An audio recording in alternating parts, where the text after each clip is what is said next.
Good morning, First Congregational Church. Pastor Justin here reporting to you from our makeshift office here at home after a busy Thanksgiving weekend and, of course, the snowpocalypse we've been getting. It's been very difficult to find a good place here to record, so I apologize for the poor angle, the window in the back, but hey, at least we got Molly's degrees back here. You can know how smart she is of a woman I married. So I'm very thankful that I get to show off her intelligence, at least in this video. So, hey, I hope you are staying warm and safe. I'm bummed we had to cancel church this morning, but that's how it goes sometimes. So I just want to spend a few moments with you here, not very long, but I want to kind of give you a summarized version of the message I was going to kick off our Advent series with, so that you can be encouraged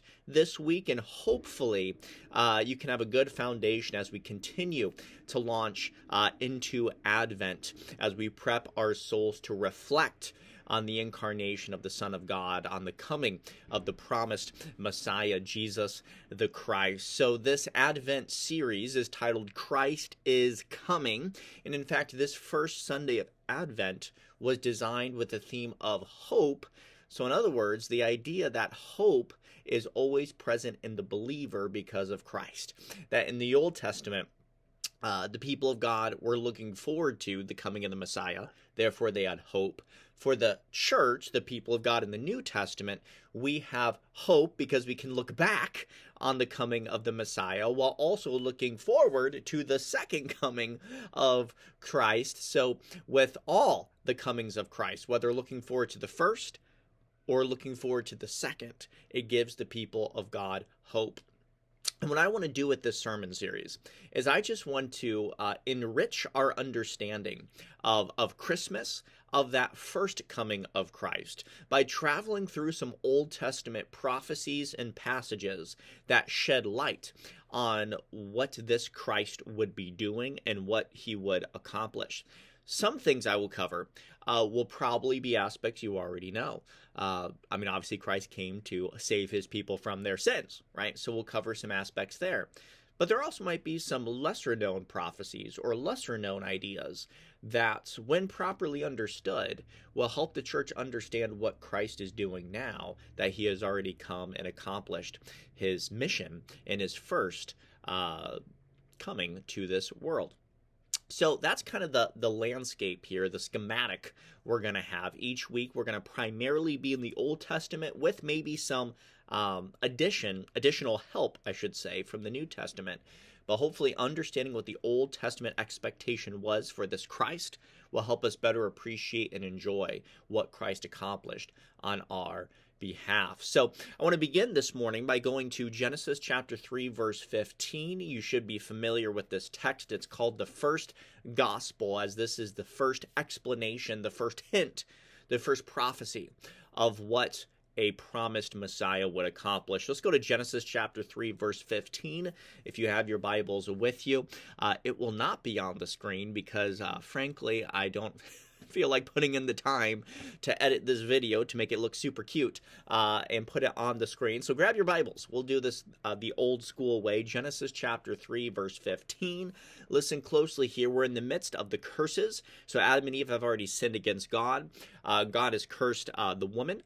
God is cursing the serpent and the man and the earth. And here in the midst of the curses, we are going to engage with how does he curse the serpent, that ancient dragon, Satan himself, the devil. Listen here in Genesis chapter 3, verse 15. It says this, talking to the serpent or Satan, "And I will put enmity or hostility between you and the woman, and between your seed and her seed. He shall bruise your head, and you shall bruise his heel." Again, it says, "I will put enmity between you and the woman, between your seed and her seed. He shall bruise your head, and you shall bruise his heel."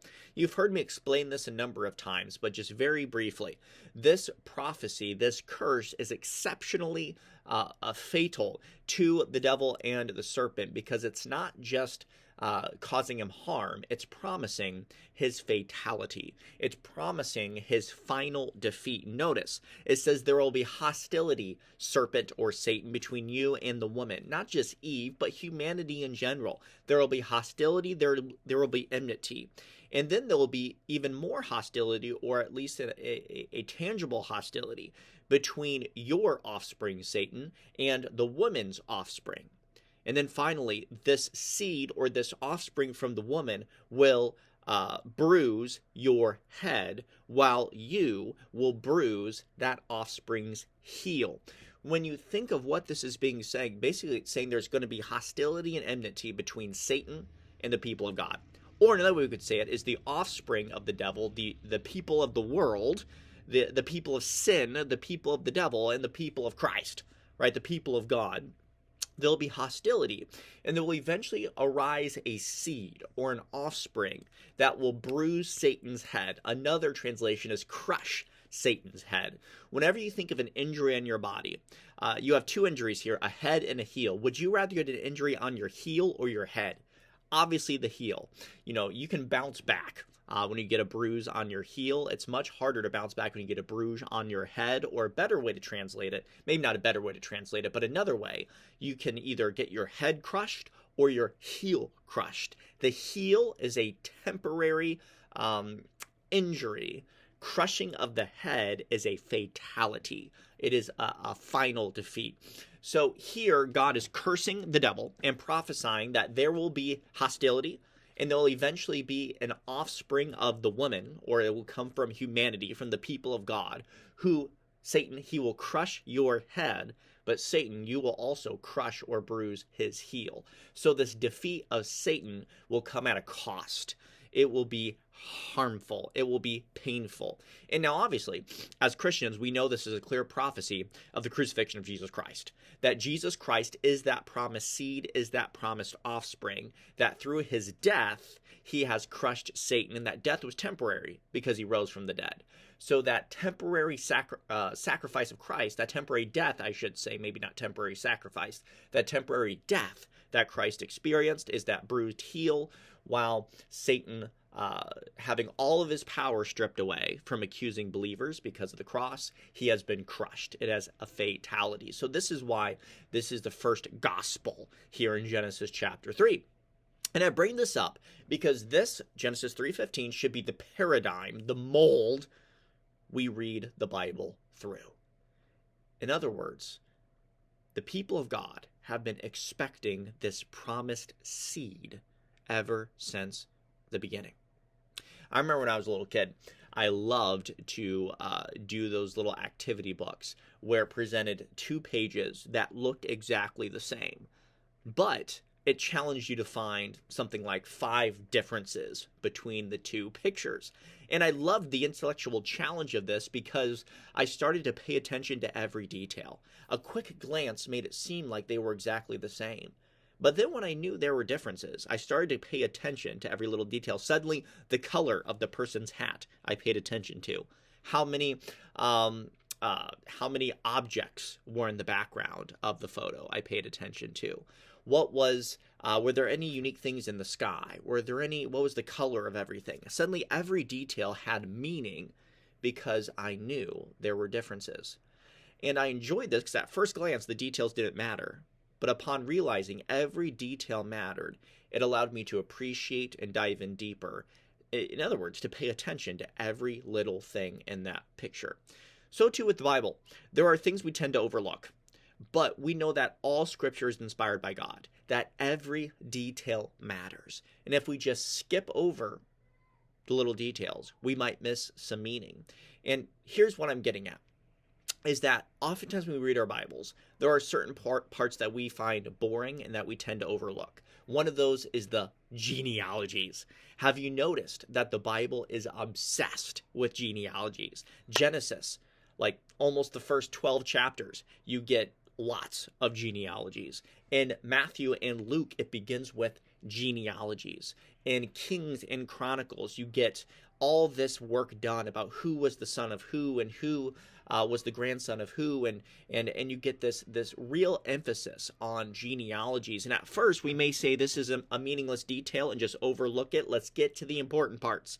Isn't the Bible just trying to tell us history? Weren't the Jews just weirdly obsessed with these details? We don't need to know them.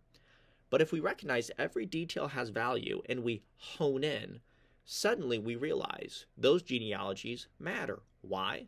Because of Genesis 3:15, right? What does Genesis 3:15 say? It talked about the seed or the offspring of the woman. In other words, these genealogies are here because the Old Testament people of God were persistently expecting an offspring to be the Messiah. So they would track these genealogies. They would pay attention to them because they mattered. Matthew and Luke understood this. That's why they started with the genealogy, because the Christ is the promised seed from the woman, and there's a whole lot of other Old Testament details that he had to fulfill. This is why Jesus is often called the Son of David, because there's specific historical and prophetic value in the fact he's the offspring of David. This is why in Galatians he's called the seed of Abraham, the offspring of Abraham, another prophetic detail. He's called the Son of God. He's called the Son of Man. And ultimately, he is the seed of the woman that was prophesied here in Genesis 3. Those details matter because the Old Testament people of God constantly lived in this expectation that the Messiah would be coming. But not just the people of God had that expectation. Satan did as well. Satan knew this prophecy. Satan knew this curse. And so his offspring and the people of sin, or the people of the world, or the offspring of the devil, also had this expectation. So there was enmity. There was hostility between the offspring of the people of God and the offspring of the devil, just like Genesis 3:15 would say. You might say, what does this look like, Justin? Well, we're at Genesis 3. Let's turn to the very next page. Genesis chapter 4. We see that Adam and Eve have two sons right off the bat, Cain and Abel.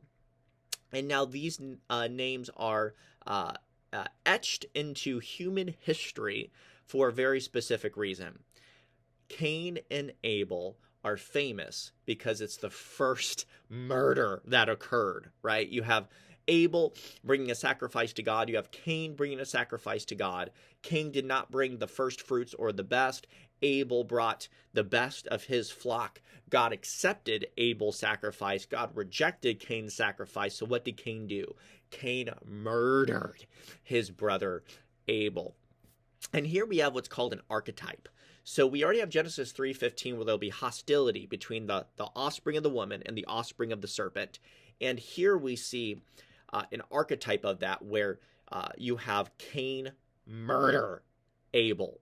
And so even though this may not be explicitly in the text, many theologians have recognized this is the first example of that hostility arising, that Cain was at enmity with God, that he did not do what God wanted. Him and God were in hostility. In other words, he was an offspring, so to say, spiritually of the serpent. And Abel was doing something right in the eyes of God. He was the offspring of the woman, that he was the people of God. And what did Cain do? Murdered Abel.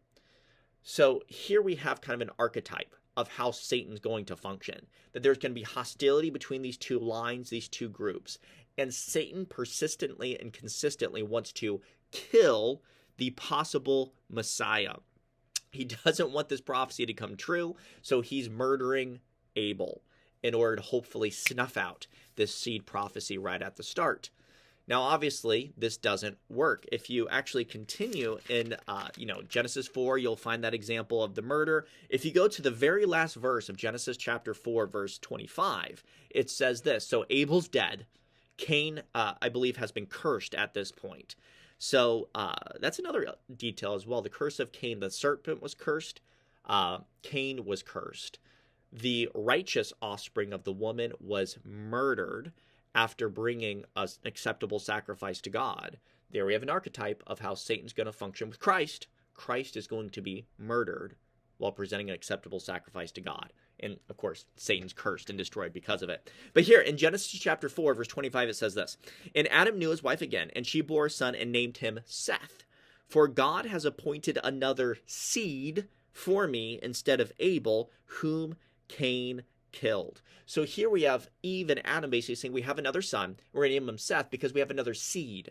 That Abel, this righteous descendant, might have been the one the Messiah was supposed to come through. But then Satan killed him. So now we have Seth, another seed, another prophesied, a righteous descendant in which the Messiah could come through. So you already see in the minds of Adam and Eve this idea: we need this seed because the seed is going to rescue us. The seed is going to crush the serpent. Satan understands he's already murdered one of the offspring of Adam and Eve, and this hostility is there. The people of God are obsessed with genealogies because they're awaiting this promised Messiah. And again, I just want to stress that there's going to be enmity and hostility between the people of God and the serpent, or the devil, and his offspring. And so throughout the Old Testament, you see this paradigm, this mold, that there's going to be certain offspring, certain sons generally, that Satan is going to target. And they're going to be archetypes. They're going to be, or I should say, types of what the Messiah would be. So if we fast forward a little bit and we get to Moses. Moses was born, and then suddenly Pharaoh wanted to kill all the firstborn sons, or at least all the sons of the Hebrews, because they were getting too strong. So Moses had to be rescued. And by saving Moses, Moses eventually led to the rescuing of the Hebrew slaves and destroying Pharaoh and his army. But here you have a type. Pharaoh, the offspring of the serpent, wants to kill the offspring of the Hebrews to avoid Moses. He failed. Moses destroyed him. A type of Christ, right? When Christ was born, Herod started to kill all the sons, right? Because he knew a king was coming. He failed because Jesus was rescued and taken to Egypt, just like Moses. And sorry, that was kind of a weird laugh there, but it's an interesting connection. Jesus survived, ultimately destroyed Satan for doing so. We fast forward a little more. You got David, who was the youngest and smallest of Jesse's sons. He was a shepherd, and then he does battle with Goliath. And even though it seems like Goliath should win, David slew Goliath and rescued the people of God from the Philistines. So too, Jesus is a son of David, and we recognize that even though he was a carpenter for his physical trade, that spiritually he is the good shepherd. He was not necessarily the strongest, the best looking, the expected one to conquer Satan, but he came riding on a donkey as a suffering servant, and he destroyed the Goliath of the serpent of Satan, even though it's expected that he should lose. So you see these types, you see these paradigms set up, and of course we could go to Abraham, we could go to Noah, we could go to other examples of these types, but my main point is that Jesus is often called the son of David, the offspring of Abraham, the seed of the woman, the son of God, the son of man, all these different descriptions, because he is the seed that was promised in Genesis 3:15. And Satan has been consistently in hostility with the people of God, because he wants to see this offspring destroyed. And he tried with Moses, he tried with David, he tried with Abel, and of course he tried with Jesus. And when he killed Jesus, that ultimately led to, or bruising Jesus's heel, spiritually we could say, it led to his own crushing of his head. And I want you to think about this for a second, because this is the paradigm. And each week we'll travel through different Old Testament texts and prophecies, just kind of like what we did today. Now we'll shed more light on what the Messiah is going to accomplish. But now that we're in the New Testament age, where we look back on what Christ accomplished, I want us to recognize a few things. First and foremost, the hostility between the people of God and the offspring of the serpent has not ended. There is continual enmity. Yes, the serpent has been crushed in a sense, but we're still awaiting the second coming of Christ to see that fulfilled in its finality permanently. But now that Christ has come and is reigning, we see there is continued hostility. Maybe now Satan's not hostile to us in the sense of he wants to prevent Christ, but he just recognized he has lost. So he continues to lash out as a sore loser. So we shouldn't be surprised to see that those who reject Christ, the Cains, the Pharaohs, the Goliaths, the Herods of the spiritual world will always hate the church. Why? Because the church is a reminder that the promised seed has come and rescued a people and destroyed the serpent. There's going to be hostility. But Satan's on the losing side, as he always has been. And one final observation. In the Old Testament times, as the expected serpent or the expected seed is coming, you'll notice that there was not quite the expansive impact on the world the gospel has today that it had back then. So for example, you have the people of God in Israel, but the Israel was a small group of people compared to the rest of the world, that there were so many pagan nations in spiritual bondage for so long. And I think this was partially because the Messiah had not come yet in order to crush the serpent, in order to basically start unleashing the gospel to the nations. Yes, sometimes, like Jonah in Assyria or Nineveh, we see Gentiles embrace the gospel. But it's really not until the New Testament times where you see the Gentiles just come in and embrace the gospel like never before. Why is this? Well, I think a big part of this is just, God's providential timing, but also now that seed has come, now that the Christ has crushed Satan, it opens up basically the rest of the world to be released from Satan's spiritual bondage. And over time, ever since the church age has begun, ever since Christ has been crucified and resurrected from the dead, you see nation after nation and people after people embrace the gospel. Where if we went back to, say, 500 BC, you would find, the Jewish people who are slowly trying to make their way back to the promised land, kind of scattered remnant where really maybe them and some few Gentiles are embracing the true God, but seemingly the rest of the world is in spiritual bondage. Where now you look at the world and there's over 3 billion people, I believe, who claim to be Christians. That's almost a third of the entire globe. You look at the Western world, and most have gospel access. You look at where the church is growing the fastest. It tends to be in Africa and Asia, those countries that historically have not had the best access to the gospel. You see China persecuting the church, the Middle East persecuting the church, North Korea persecuting the church, because the church is busting at the seams that the gospel is having its effect. You see secularism in the West hate the church because the church threatens the kingdom of Satan and his minions and his offspring. The church is growing. The gospel is working. Over 3 billion people, at least in some sense, claim Christ because Satan has been crushed. He's on the losing team. Yes, he hasn't in finality been cast yet into the lake of fire, but his power is destroyed. He has been stripped of his armor, of his weapons. And we see that Christ is growing his church, expanding his kingdom because of Genesis 3:15. That he is the promised seed, the offspring that will bruise or crush Satan's head, even though he had to have his heel bruised in the crucifixion. So let me conclude with this. I wanted to just introduce you to this idea that Genesis 3:15 is the paradigm we should look through, because all throughout the Old Testament, they seem to be obsessed with boring details like the genealogies, but it's not boring because it's an important detail that we need to know, that they're expecting a Messiah, an offspring of the woman, an offspring of God, an offspring of Abraham, an offspring of David, who would ultimately fix our problems. And Jesus is the son of David. Jesus is the promised offspring of Abraham. Jesus is the seed of the woman. Jesus is the Son of God and the Son of Man. And he has accomplished this. And so with this in mind, we're going to continue to travel through different Old Testament prophecies that will paint this portrait, hopefully a full portrait of what the Christ would accomplish, that we can have greater appreciation, admiration, and magnification for who Christ is, what he has done, and we can glorify him even more this Advent season. Genesis 3:15 gave the people of God hope. We now know who that promised seed was. It was Jesus Christ, and he is the reason why we can have hope today. So I'm glad I could swing by today. I know that wasn't the most polished message in the world. In fact, I woke up with a stuffy nose this morning. But I wanted to swing by just to encourage you from the Word of God to set the playing field for how we're going to continue this Advent season. And so I'm excited to dive into the next several weeks as we're going to explore more and more about what this promised seed accomplished for us. God bless you, and I hope you have a great Sunday.